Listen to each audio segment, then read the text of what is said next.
Speak Sex. I'm your host, Eurydice. Thank you for listening. Thank you for trusting me as your sex whisperer.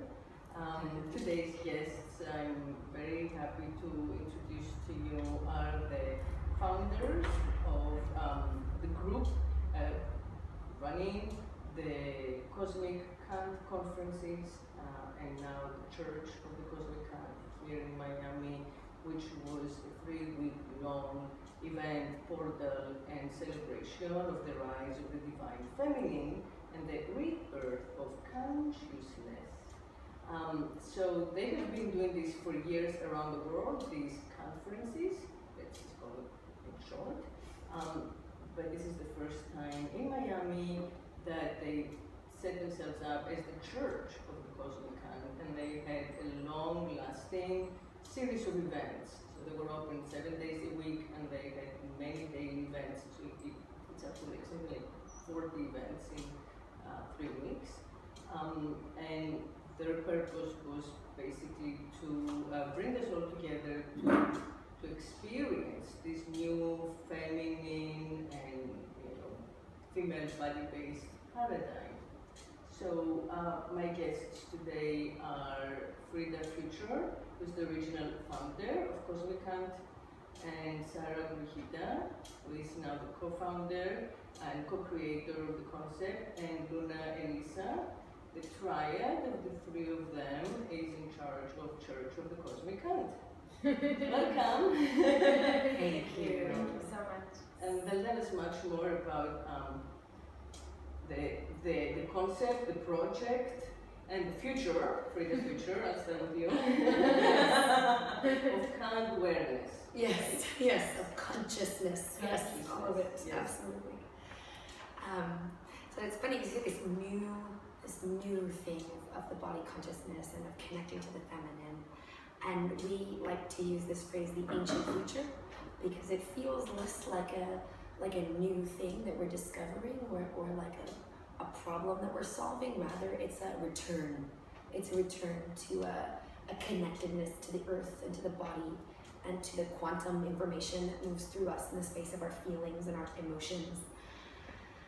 And yeah, it's a celebration of that. So not only for women and for those in feminine identified bodies, but also recognizing that all of us exist on a spectrum of masculine and feminine energy, and that accessing this aspect of the feminine is something that is healing and juicy and relevant for all of us, no matter what your gender identification. Mm-hmm. Yeah. And the feminine body, it's so badly sexualized and I'm going to say also commodified, because it's used to sell so much garbage, right? Yes. So when people hear the word cunt, they're like, oh, that's a 4-letter word, it's a dirty word, I can't say that, I can't say that in public. And it's like, if you take a moment, right, to think about it, it's where we all come from. And there's, instead of the world making us feel in awe, right, in the presence of something divine, it makes us feel kind of like dirty and grossed out and uncomfortable, because that's what the patriarchy has taught us. Right? Yes, it's to demonize it or to vilify it. To be afraid of it. Like, to be afraid of it. Yeah. Absolutely. And part of our philosophy is peeling back those layers, unlearning the things that society and economy in whose interest it is that you don't feel complete in your own body, that you don't feel good enough. Of course, it is in their interest to divide us from, our integrated selves, from being able to access the whole spectrum of masculine and feminine, from our sexuality. Yes. I would venture to say that what we're doing now is radical, not in so much in reclaiming words as a radical thing, but in the space of declaring that now, henceforth, this is the vibration that's here in the word. It's not an argument, it's not a negotiation. We don't need the Webster's dictionary to approve this new flavor that we're adding to the popular awareness around this word. It's this embodied spell casting of feeling the power, feeling the inherent firm ground that we're on in our power and in this expression, and then like, you know, here comes cunt flying out of my mouth. You're gonna take it as a joke, you're gonna take it as an offense, you're gonna take it like it's true. It doesn't matter. But I'm sending out that vibration, and here we go. Normalizing, yes. And you know, place it in its proper context, which is very different from, you know, the one that, again, the dominant culture has forced upon us. I have to open a parenthesis for a second and tell you guys that my first novel, which I wrote when I was like 21, it's called F32. It was published by Eurydice Press in England, a feminist press, well-known feminist press. Had the word cunt in every sentence. So long before the vagina monologues, which, like, in my opinion, were so, you know, mainstream and scary, vanilla.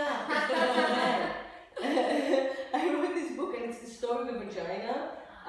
It's a story of it's like a fable. So it's the story of this woman who gets assaulted in the street, and someone cuts at their, cunt, and it comes out, but instead of, like in the next chapter, it becomes, that's the fabulous element, it gets to have a life of its own. Yes. So the world doesn't know how to identify it. And F32 is the f-stop of the camera, because in a couple of chapters, you see the world through the cunt. So it changes the way everything looks, of course. But then, there's also the slapstick element, like the cunt goes on talk shows on TV, and he goes to the museum, because he's taken for Arby's, and, it ends up in kitchens, in restaurants, and it keeps being mistaken for everything but what it is, because it's disembodied. Yes. Yes. But they don't love it, because they don't know what it is, so everybody's very fond of this creature.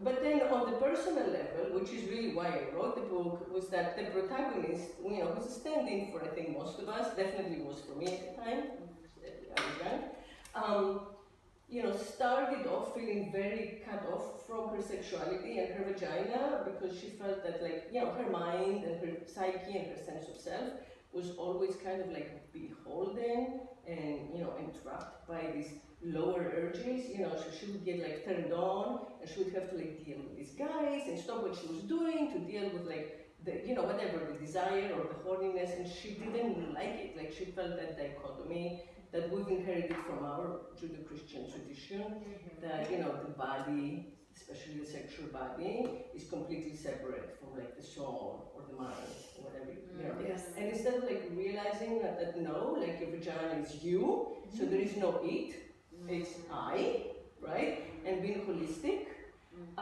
she didn't have that sense in the beginning, but of course by the end, when finally they managed to reunite, it's we, it's I. Yes. This is I, my vagina is I, so I, the sexual I, is also the only I know. So that was the, purpose of that book, and I hope some people got it. We're about to. So I'm definitely a long-term, believer of exactly what you're talking about.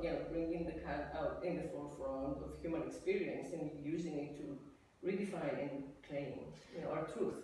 Yes. I mean, there are so many facets of this for us to look at, right? Because when we're talking about the cosmic cunt, the infinitude of divinity, right? The high and the low, the full breadth of tantric weaving. So just listening to you describe the novel just now, I pick out the moment of the protagonist feeling her lower urges and being frustrated by them, and feeling why is this tearing me from what I really want to be working on, and how so frustrating and so confronting to my ego to have this thing down here that pulls me in a different direction. And I just lit upon that moment, and I think about what our project is like and what it's up to. And my vision is for that protagonist-esque woman to experience her urges or her diversion from the ego's intention, and to like enjoy that side story and integrate it as part of the same central story, rather than feeling it as something apart, and to be able to communicate about what that is as she integrates it. Oh, this worked and this didn't, and oh, it felt so good, and you know, maybe I don't really need to finish this project, and actually my pussy is leading me somewhere completely different, and maybe I can let my pussy lead me because I trust her and I know that that's part of me. Yeah, that's your gut. So that's exactly. the right. Cunt gut. The cunt gut, precisely so. Yes. The pussy. And also, you know, it should be noted that like the ego is definitely male, right? Because there is no other language. This is where we live. All the words we have are made by men, all the concepts, the laws, you know, the rules, whatever, right, are made by men. Until now, now. we've got a few. But so like when we are thinking, I mean, even me, you know, like, I mean, I think all of us unconsciously, you know, when we are like working in this culture, we're like fake men. To a degree, that's the only way to like speak a language that the system understands and get, you know, awarded, rewarded, promoted, whatever. But when you go from the pussy instinct, right, from the cunt core, yes, or you know, the woman core view rather than the male core view, then you can like find its language that doesn't necessarily. That's not the same necessarily with the dominant language that we all speak.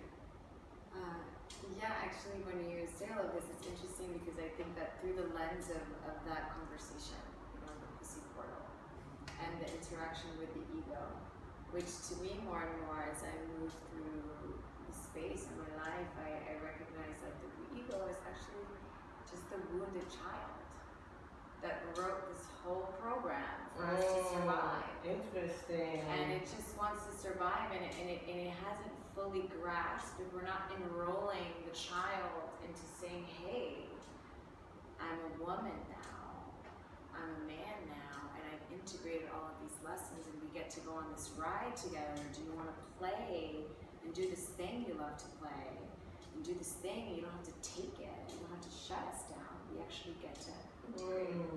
And it's a different conversation than like, ooh, bad ego, like, fuck my ego death. Like, yes, and actually, it's a child. It's That's the beautiful. child part of us. That's much nicer than the concept of like the father tyrant, you know. Exactly. I like the wounded boy or the wounded child. Yeah. Because then it makes us forgive patriarchy and you know, bring it in. Or they work together instead, where it's like the mother aspect, the mother archetype, the father aspect, you know, so the masculine and feminine get together to say, okay, hey child, I'm going to enroll you, and I will hold you radically accountable. And the radical accountability to continue integrating that into the space and being in full union with self. This thing of the union with the self, the hieros gamos, right? Holy Mary. Yes, and so this I felt that too, of the wounded little boy, and of this thing around the ego when we scold him for being so linear. Like you were saying, to work in the old paradigm, you have to be like a fake man, right? Was something we said about being in the feminine one.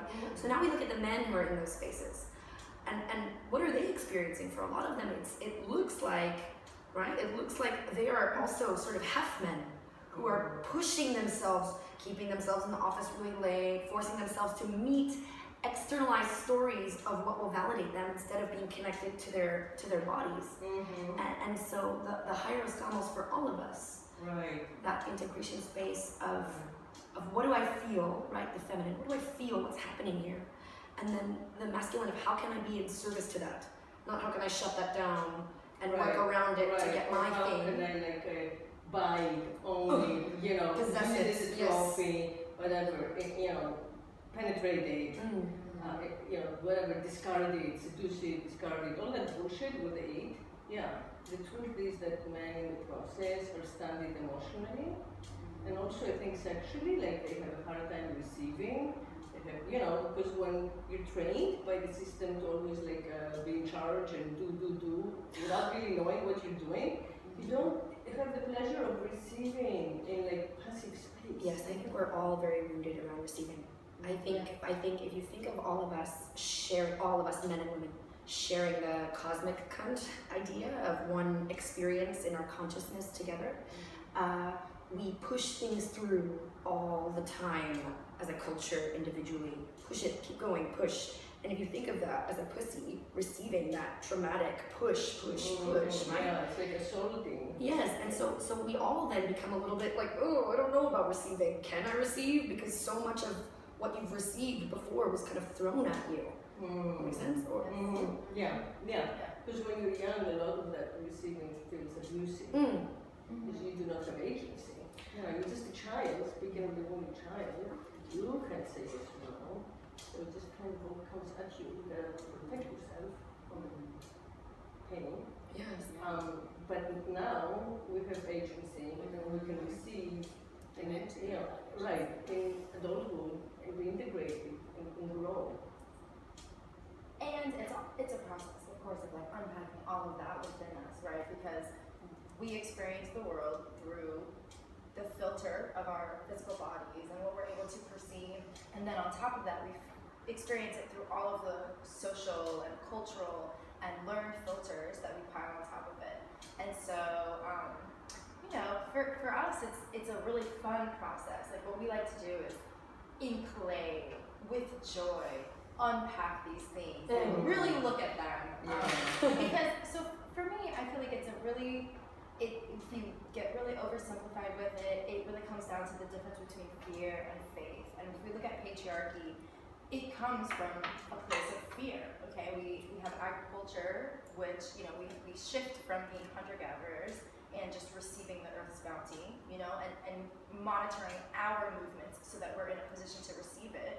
When we switch to agriculture, we take fertilized seeds and we plunge them into the earth and force the earth to give her bounty to us when we want it, exactly what we want, right? And so when we shift from egalitarian societies where the whole community is sharing together to societies where there's property and lineages, that's where we have patriarchy, because it comes from the fear that your genes and your offspring are not going to be provided for based off the work that you do, right? If we're all living in community and we're all sharing together, there's no fear, because if I have, then you have, we're together.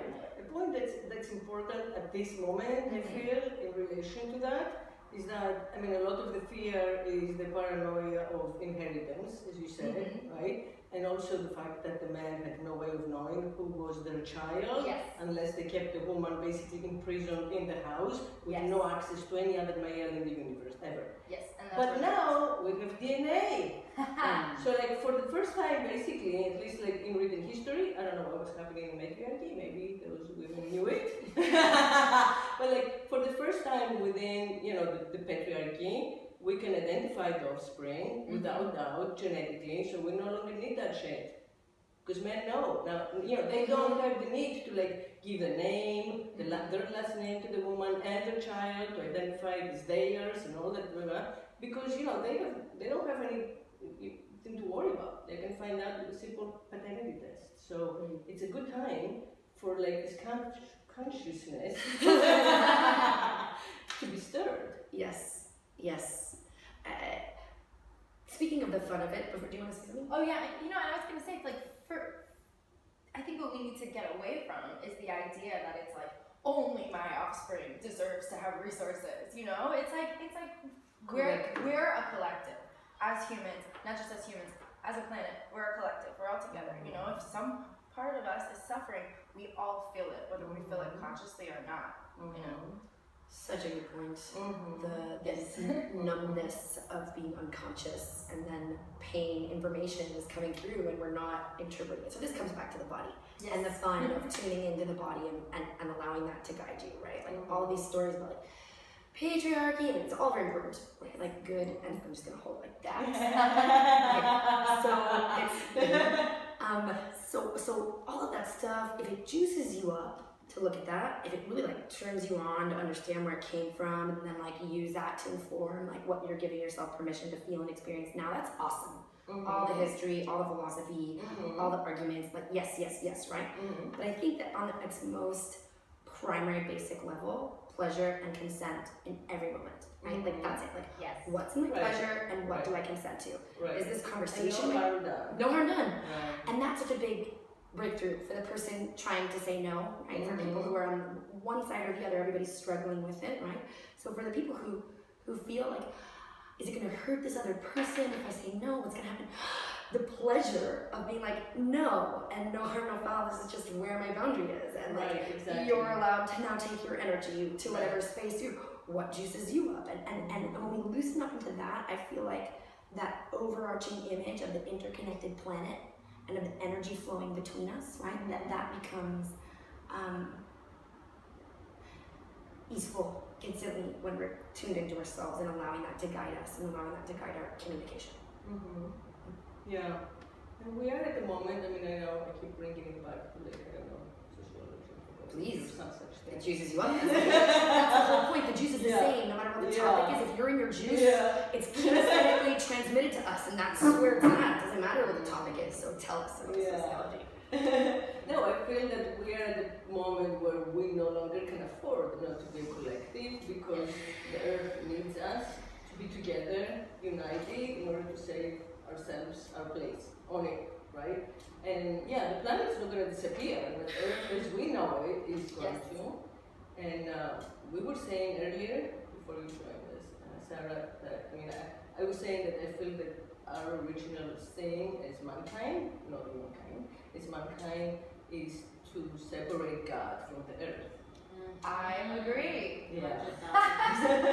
So perhaps one of these collective, tasks is to reunite our God, whoever our God is, with Mother Earth, where we come from, and where we hope to survive.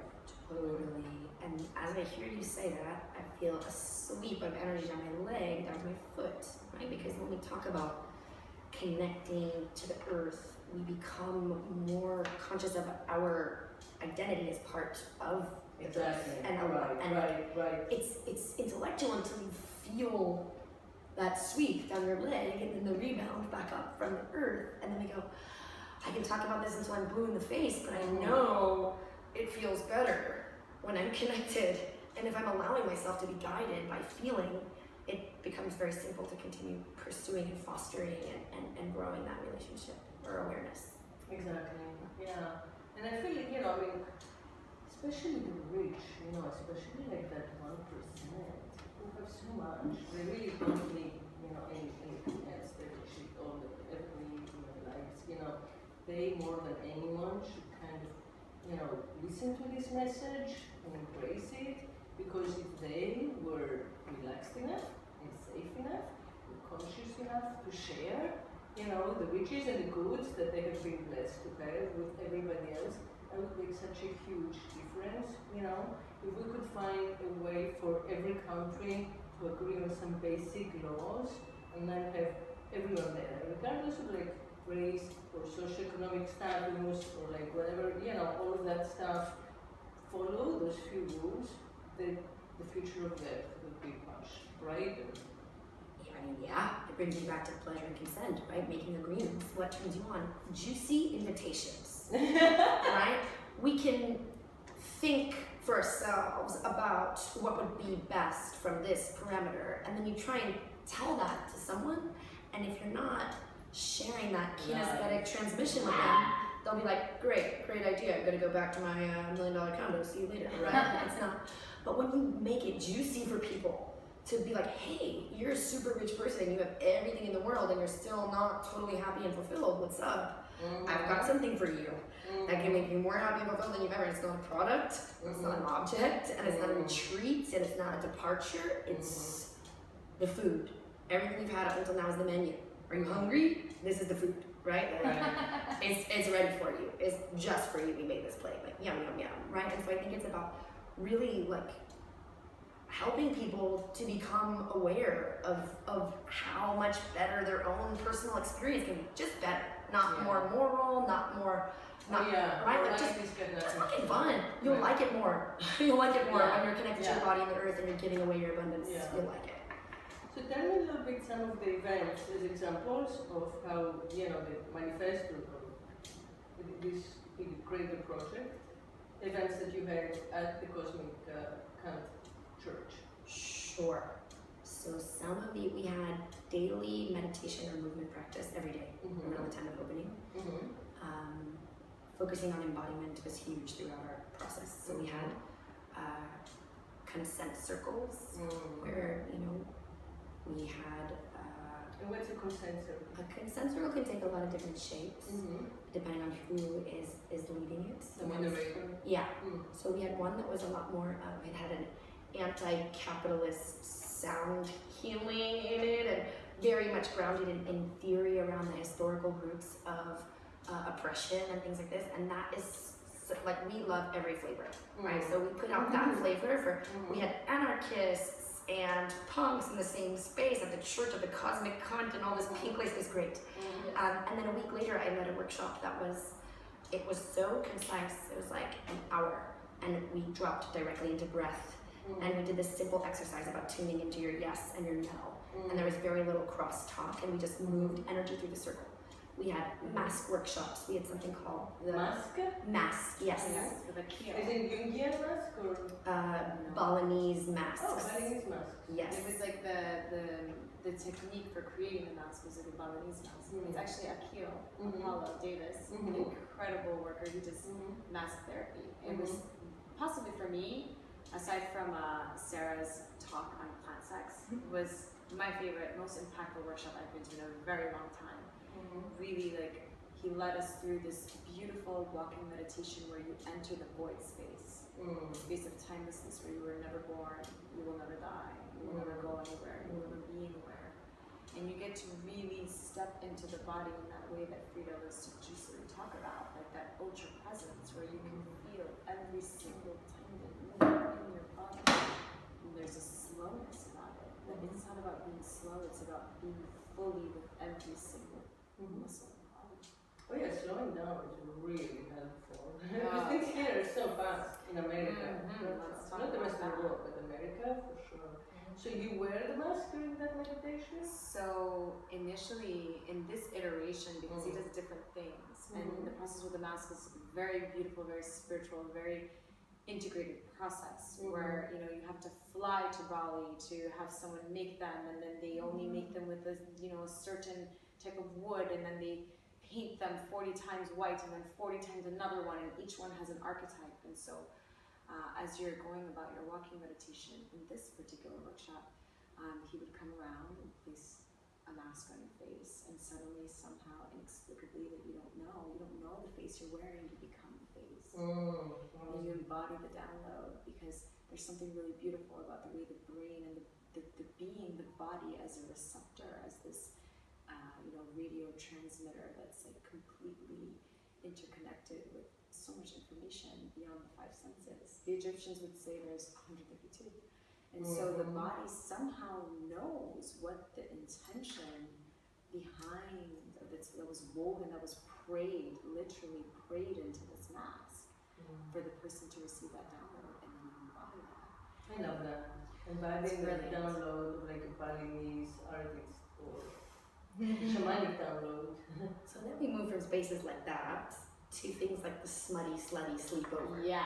Where we all wore wigs and got dressed up and opened the space at like 9 o'clock at night, and then we were screening like hilarious short art porn and normalizing the presence of sexuality in a public space and opening people up to just having these conversations around consent and cuddling and ooh, that's really sexy to me. I'm like, oh my god, this is not right. What is this, right? And this very, very playful, free-form space, but always, no matter what thing, Balinese dancing and yoga classes and smutty, slutty sleepover and yoni pujas.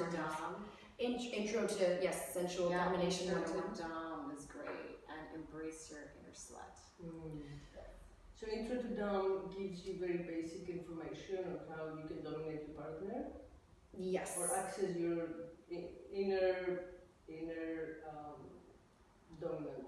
Yeah, it was a workshop from Carrie of Vicarious here in Miami, and she was doing a very much a soft 101 introduction to kind of the basics of Dom and submissive power dynamics, what a responsible Dom looks like, safe words and things like that, and then a demonstration.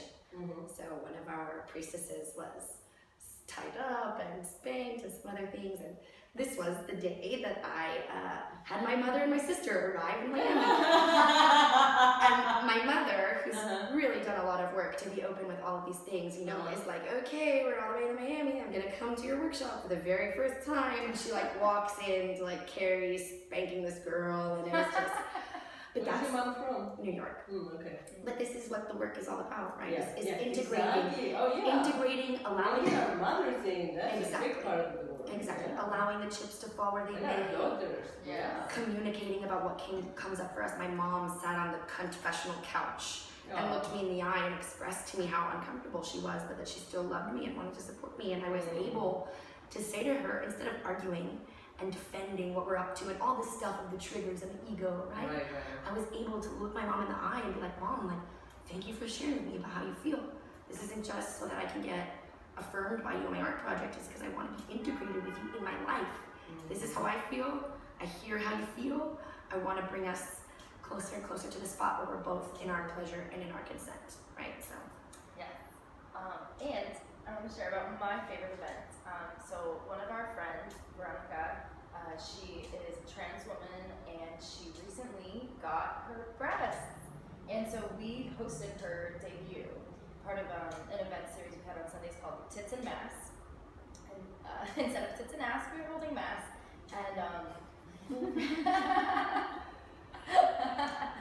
we debuted her breasts. And this unfolded really organically. You know, we had planned to do it in a special way and that didn't happen, but we were out together and she told me the tale of her transition and of what finally getting breasts meant to her and how, you know, the risks that she was taking on by now like fully embodying her true gender identity and I shared with her my story of when I got breasts, and then we painted eyeballs and protective sigils on her breasts Lovely.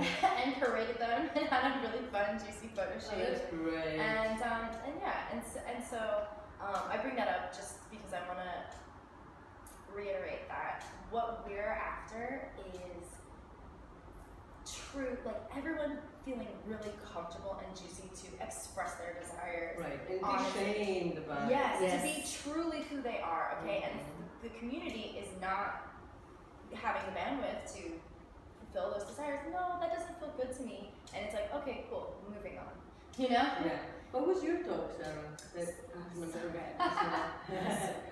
So my talk is about the way that plants and non-human organisms sexually reproduce, and kind of about the history of the evolution of biological sex, how it's just, you know, we originally were all single-celled organisms reproducing by cloning, and then you know, an evolutionary adaptation, sexual reproduction, so you can make a totally novel organism by combining the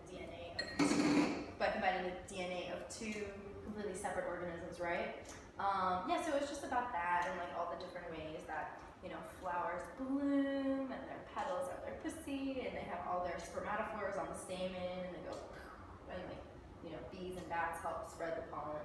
You know, there's a lot of different ways to get it on, and I just like to I like to embrace the spectrum. I also think that it in a like really fun, playful way, it shows people that it's like, okay, there are masculine and feminine do exist, and as humans, you know, we generally tend to lean towards one or the other, but that's not necessarily true. Even the way that people are born, you know, there's intersex people, and it, you know, biological sex itself as well is a spectrum.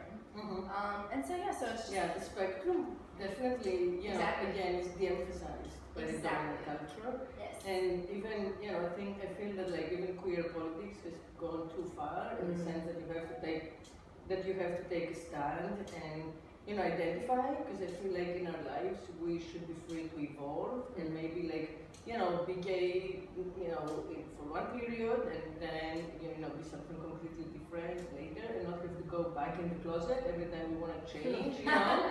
Yes. It was so hard coming out the first time and all of that. you know, it's much better to just embrace like polysexuality, some sort of like, you know, fully developed amorphous sexual identity, and that way you don't have to like take the tiny categories.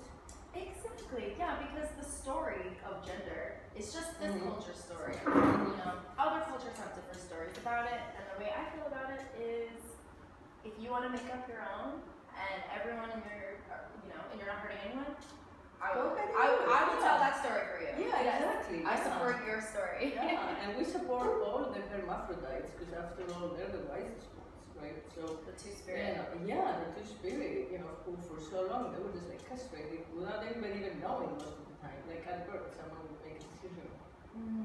Choose wrong sometimes, or not wrong, but choose in a way that didn't necessarily align Choose with to that fit person. in. Yeah, choose to like not, again, speaking of shame, you know, like shame the family, you know, and like the outlier, you know, the strange one. The changeling. Yes. We've been talking about the strange one, the changeling. So, you know, it's not to make one side right or wrong, right? Yes. Like, in some seasons, being conservative is what keeps you safe and allows things to progress. And in other seasons, right, being more liberal and being more diverse allows for the flourishing of the abundance of life, right? And so I think what we're really recognizing is just entering into this moment when like the weird and the strange and the outer edges and the fullness of the spectrum, that we don't have to be afraid of that and squash that down in order to survive. Instead, the time is ripe for that celebration, and the sun is shining, and the ground is fertile, and everybody's hungry and wants to eat of that freedom and of that pleasure, and that it's safe now to come out and play, right? We're in that new season, we're in that new paradigm, so that's yes, exactly. And while we have these freedoms, we have an obligation, I feel, as women to take full advantage of them. Because, you know, we didn't always have them, we may not always have them. There are many, many cultures around the world, we're talking about billions of people who are still repressed, you know. We all know where they are and how hard it is for them to even like get out of the house and drive a car. So, you know, we owe it to all of our sisters and fellow goddesses who have no voice, you know, to speak up and express this. I think it's very valuable that we do it. When we're not like at risk of being imprisoned for it. You know? Yes. I would say this. Obligation feels heavy for me because the microcosm is the macrocosm. As much as I am responsible for the experience of my sisters and for what happens across the earth, I am also this one sovereign body with my traumas and my inheritance and my vision and my victory. And so to me, the languaging around it, and this is just splitting hairs, but it's for my own mind. For me, the languaging around it feels much juicier when I think about the opportunity rather than the obligation that I have, right? To kinesthetically transmit my juice and my joy and my openness and my exercise of that freedom bigger and louder and more when I want, and smaller and not at all and behind closed doors and for no one when I want, because that is what preserves this vessel to transmit another day. Right, exactly. For me, all that languaging about fighting for other people, because that used to really compel me. I used to want to be an evangelist. I used to be an activist, and I would protest, and you know, and that stuff really just. What you resist persists. What you resist persists, exactly. And so, as we can you talk more about that? What does it mean? What you resist persists for you? So, for me, a way that really resonates for me is going back to the conversation about the body, right? So when we're afraid, when we feel pain, there's a contraction. The energy isn't flowing. So when we're contracted, we're resisting something. And when something is resisting, you're just hitting up against the wall, you know? And so when we actually open up and are receptive and acknowledge that the body is something that allows us to tune into this yes. What feels easeful?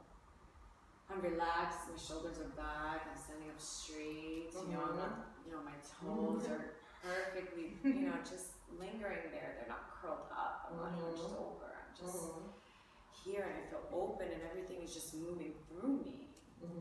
That's really easeful. And from that space of presence, because fear is also, it's like either I'm in the past or I'm in the future. I'm not now.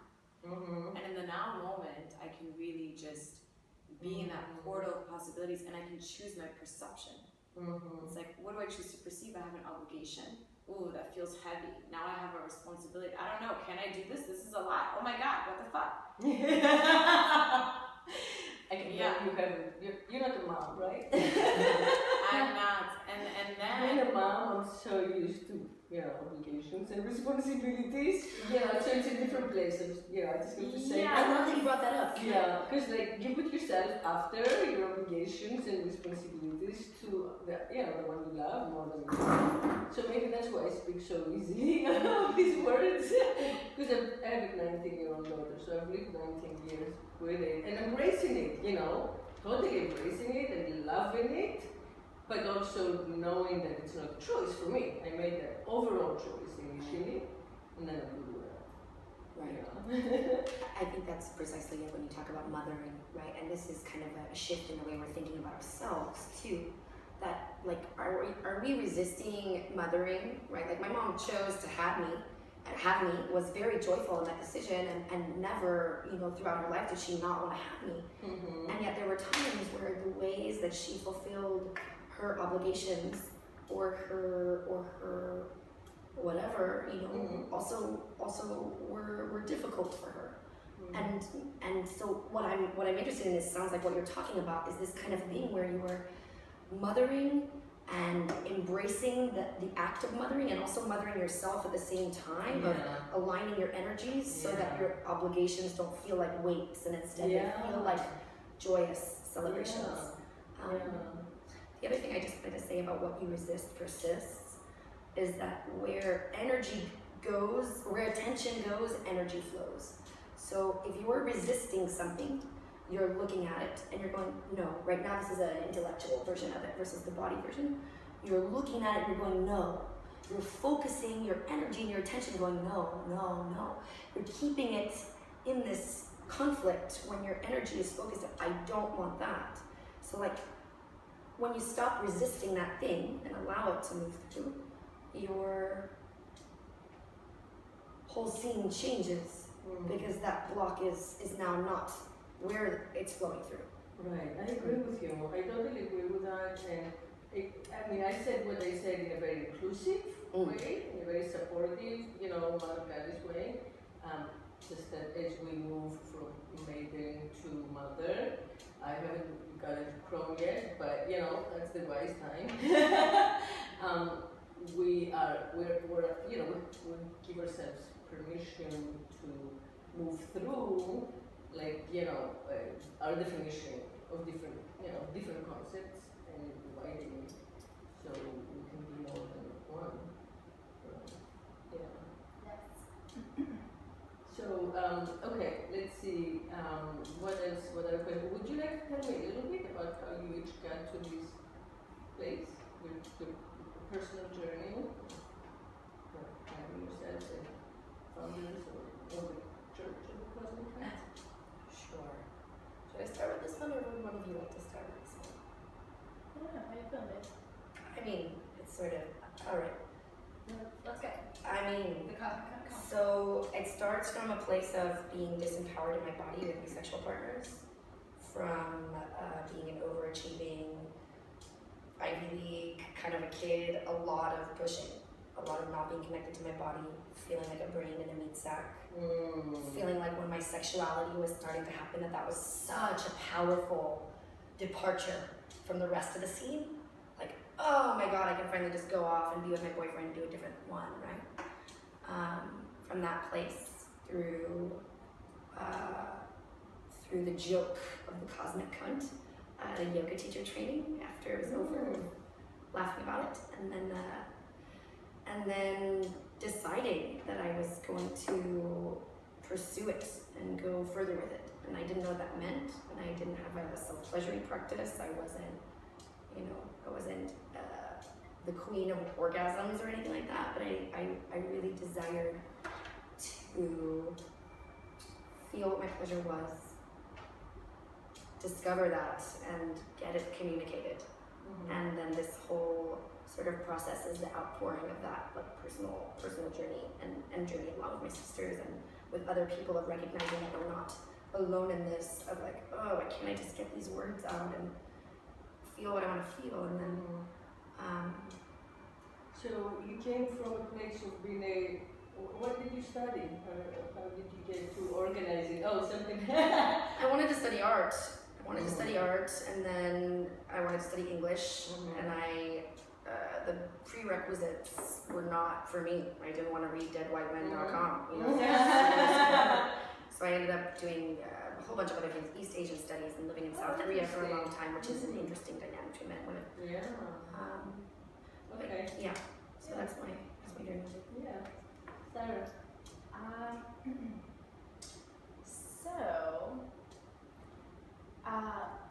I'll start with this actually. When I went through puberty, my mom had always said to me, you know, like, you don't know how lucky you are, you know, you as a girl, like, you know, people are praising you for your intelligence. When I was a little girl in the 50s and the 60s, it wasn't that way, this and that. And I was like, yeah. Feminism is, you know, we already did it. Like, now ladies can do whatever they want, you know? And then going through puberty, kind of like understanding personally in my body the difference between men and women, you know, like going from being a child to being somebody who is viewed by our society as like, I don't know, up for sexual consumption, you know, and just feeling the shift of the way that people's eyes were on me in the world, you know, and then and I realized how deep that wounding was. You know, I felt it in myself, I saw it in other people. The male gaze.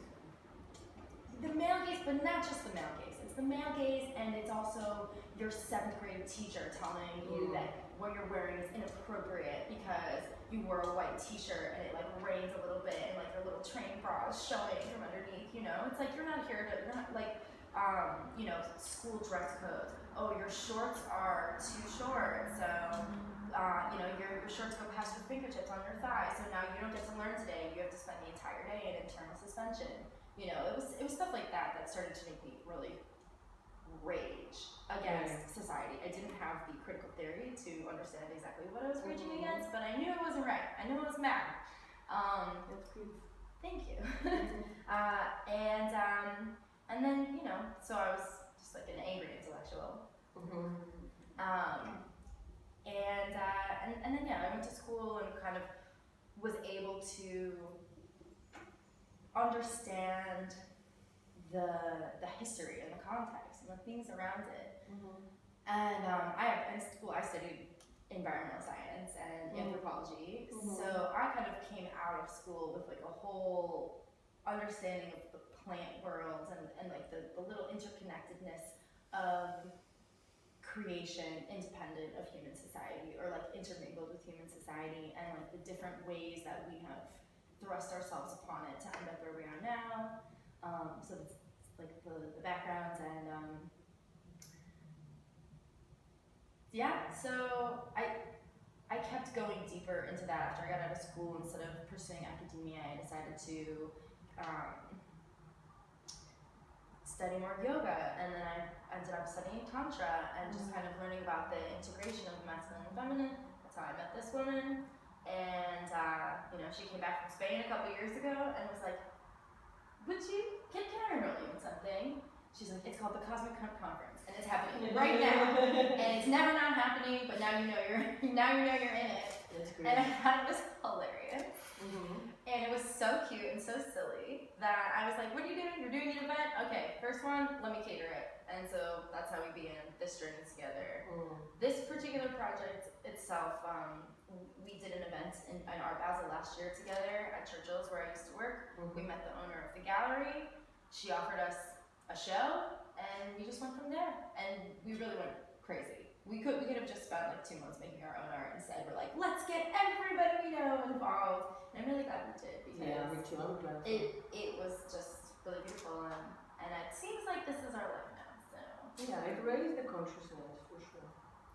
we made a lot of lifelong connections and cemented others. Yeah. Luna? So for me, Frida, and it's such a convoluted, crazy story, and it's actually not convoluted. It was just a perfectly cosmically choreographed appointment. You know, it's like meeting Frida was like, I met her on August 8th of last year. The Lionsgate portal. It was the Lionsgate portal. Don't know if you know what that is, but it was time to graduate, and that's what it felt like. I actually had been on this, awesome parties, the whole night, on some boat in Bushwick in Brooklyn, and it was like 7, and someone was like, let's go to Castle Babes, and I was like, what is that? And they're like, let's just go, and I said, okay, yes. Because in reality, a lot of why I'm here is because I'm deciding to say yes to the yes. And saying no to the no so I can say yes to more of the yes. And meeting Frida was fantastic because I didn't know what to expect. I just was like, oh, I'm having such a great fucking time today.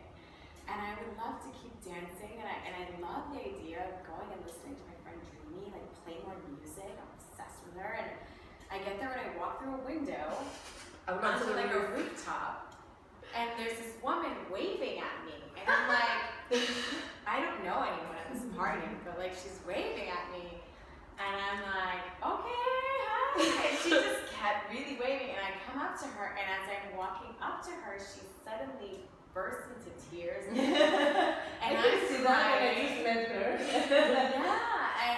And then suddenly we're crying together and we're hugging for like 5 minutes, and I'm completely sober because I haven't been drinking since like 2013, and I'm like don't really dabble like that, and so I'm having this very like impressive moment of just like this strange cosmic sensation of this feedback loop where I'm still unpacking like what were those sensations that we were experiencing together, because it felt like, oh my gosh, sister, yes, thank you so much, you are here. Like I was like really doing so much work to just get past it, like liberating myself and shutting to the point where I was like, and there Frida was at the checkpoint. And simultaneously when I came down here to Miami, which again was like another invocation, she told me about it like in January, and at that point I left New York indefinitely. I was like, I don't know when I'm going back to New York, bye, I'm done, not doing winter anymore, and let me go like travel and do this whole thing. And I was in Dallas at the time, and I was like, oh, this is brilliant, and I'm going to Mexico to study with a medicine woman. So this is what my life is like. Let me get back to you about whether or not I'm coming to Miami. And one day, a month and a half into Mexico, I just woke up and I was like, I have to go back to Dallas right now. Like right now, I have to go back. And I didn't know, I felt like I was crazy. And then part of that is I just like, it was the first time I felt like I was crazy, because when we talk about like listening to the pussy portal and the conversation and the language and like all of this thing around really identifying what's the yes, I never questioned it until that day, because it was illogical. And then I get on this bus, like I pack all of my things and I get on this bus and I'm like, okay, I'm gonna go to Dallas and pick up my things, and I call a friend, I was like, okay, I guess I'm going to Miami, I don't know why, but I'm gonna go to Miami, And so I get here and I meet Sarah, and I'm in love with this Pisces Versace queen. Mermaid Versace. It's mermaids wearing high art and puppet trash at the same time. Right.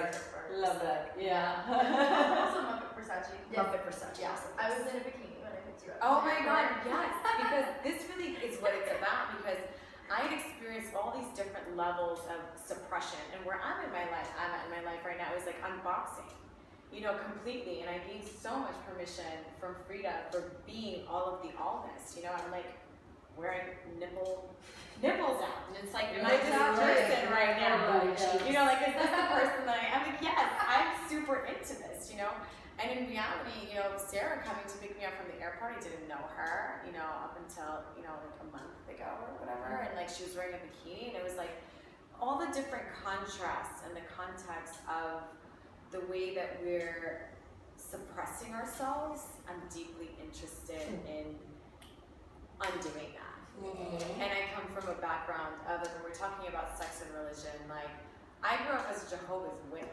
Wow, now you're talking. You've come a long way. Yes. Yeah, and I actually made a mental note, like, I'm not going to talk about that. Like, I'm going to put that in my pocket. Oh, come on. You know? For sure. Yes. And then it just feels Because like... it shows the road traveled. Yes, and the beauty of it, because Yeah. I deeply appreciate all of the things that I learned being in that. And it's like, it's not like I was like, oh, casually going. It's a whole lifestyle. It's like, you can't wear a certain thing. Your mom tells you look like a prostitute if you're wearing spaghetti straps. Well, my mom, you know what I mean? And all of this like thing and the weirdness around sexuality and like masturbating and like not doing that and just being in a room with a boy and like, you know, all of the things, you know? And all of this oppression and then adding the cultural components of like, you know, being born into first generation Dominican woman in a very like Russian neighborhood and like, you know, so it's all these like little different things of like just the constant suppression, and it's so perfect meeting Frida because, and meeting Sarah, because Sarah's like my, I don't know, I feel like you're like, I'm like, are you my alter ego? You're not, like you're also me, and like also just like, I don't know, I feel complete in this in this space, and I love the complementarity and like this notion of community and how we all bolster together as like, actually Sarah, this was mentioned in Sarah's talk, I don't know if Sarah said it, but it's my favorite thing now.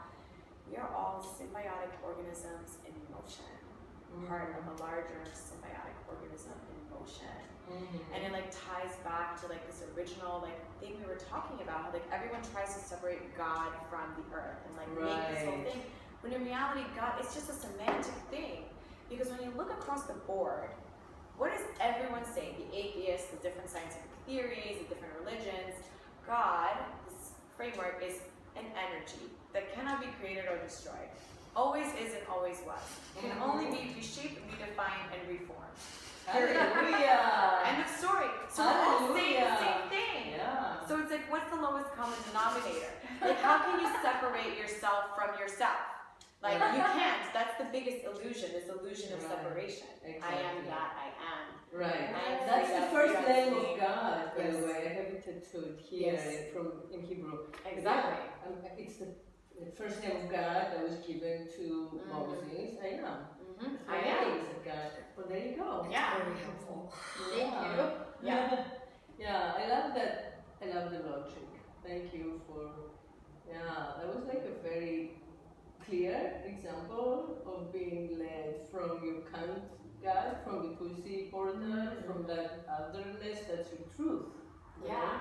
And I thank you for creating that space because I was so nervous. I was like, my personality is like in my toes right now, and I didn't find it. And I was like, So thank you because you know we get to just be. Yeah, we get to just be, and thank you. And yes, I this is the background, and this is what we're working with, and we're all in it together. And fucking thank you. Yeah. Fucking thank you is right. Thank you. I want to add one more concept to you, because we've Please. spoken a little bit about our interconnectedness and how we met and the feelings and the tears. And surely you've had this experience before where you meet someone and it's like deja vu, you've known them in much of lifetimes and you just feel that, right? And so I along the way I've become really juiced up by that feeling. It's one of my favorite feelings is to find myself in a room full of people who all feel like that to me. And so through the filter of the Cosmic Cunt Conference, what's in my pleasure? What do I consent to? Where do I want to be? What story can I let go of so I can stay at this party a little bit longer because this party is where the whole universe is right now, right? The infinite surprise party is what I call that moment when you meet someone or you feel something and it's like, everything led me here, not just my logic, but everything. And you follow, I think, right? We follow the heart, the Cunt's portal, that womb wisdom, that feeling beyond the logic. And if you follow that, even if you don't, if you just wake up to it, you can discover that in any moment you're in this infinite surprise party that you planned for yourself with all of space-time. And all you're doing is waking up to it. So it's the poem that describes the same idea of there being only one energy that can't be created or destroyed. It just gets moved around. And so what resonant frequency do I want to be vibrating all this matter at, and who do I want to vibrate next to around that, and what feels. Is your tribe. Yes, your vibe is your tribe. Vibe is your tribe. And so that's sort of what's happening now as we move into the church of the cosmic. We're even considering leaving the word cunt off, and right, just letting it be implied, because the church of the cosmic is sort of creating that umbrella for people with lots of different thoughts to find themselves in the same vibration of unified or dancing with this resonance and connectedness and what it feels like. And I found you again, like, yes, let's play, right? And so, yeah, I just wanted to add that because I'm very much at the infinite surprise party with both of you, and it's my favorite feeling. Yeah. You too, to walk into your house today. I feel right there. I mean, another scene from the infinite surprise party, to walk into all of this art that is like what I was studying as a teenager and drooling over Judy Chicago and dreaming of, right? And so thank you for being another host site of the infinite surprise party to gather. Well, I feel that the beauty of that surprise party is that we will all find each other. Yes. And we'll be right on time. It's the cosmic choreography. It's Right, because it's like outside linear time. It's like nature's cyclical time. Exactly. Yes. And it's a process because it's not like Frida was like, okay, Luna, on August 8th, 2018, we're gonna meet up at 7 o'clock in the morning. No, it's like, okay, to me, I think it's like, okay, once this process, this seedling has burst open, and I'm in this space of openness and receptivity, and I'm saying yes, and I'm interested in being free, I'm gonna walk through a gate, and Frida, I'm gonna walk through a window, crawl through a window, and be on a rooftop in Brooklyn, in Bushwick, and at 7 o'clock in the morning, and Frida's gonna be there. She's like, welcome, sister. You made it. And the feedback loop from this non-linear time thing, right? Because time is this construction we place on top of this rhythm in order to collaborate together. Exactly. And in reality, it's like feeding back and forth, because when I got to Miami, what I realized was I was like, Frida, I feel like the old 80-year-old versions of us, just like, we're also in this moment sending back some sort of like prayer, gratitude, invocation, something like we accomplished amazing things together that I can't even begin to fathom. But that's because it's ready. It's waiting. The tribe is here, our people are here. As you said, there's more readiness at this moment. So you just found the space and you call them in, and they came. If you build it, they will come. Exactly. If you build it, they will come. They will come. We are all coming. So, and for our listeners, our viewers, we'll be back together. This is not our last podcast. This is only our first podcast. And reach out to us. I'm going to post all the Instagram links and connections, but you can find them at the Church for Cosmic Cunt. Yes, definitely reach out to us on this idea of the feeling. If you're feeling this, come join us, talk to us about it. Yes, The Instagram is the Cosmic CC. That's it. Yes, that's the Cosmic Cunt Instagram. You can DM them. You can DM me at Speak Sex Podcast. You can also ask questions on the story. When I'll be posting the stories from the episode, I will be giving you that option to ask questions, and we'll all share them. Everybody will receive them. You can email speaksexpodcast@gmail.com and ask more questions, how to join, how to be involved, how to stay in touch. And I'll send out all your messages.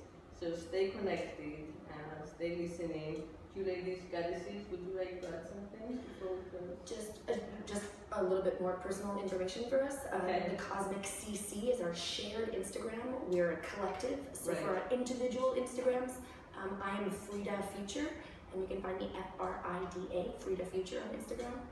I am Luna, and my handle is the Junk Folder.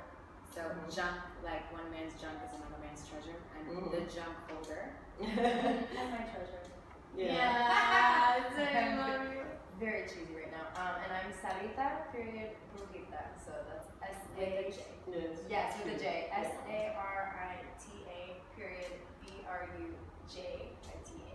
With little witch. That's right. Thank you everybody for listening. I'm Eurydice, and I had a wonderful time with my sister Goddesses, who will have her back very soon. And thank you for trusting us as your sex whisperers. Until we're back, please speak sex. And may the cosmic cunt be with you. Amen.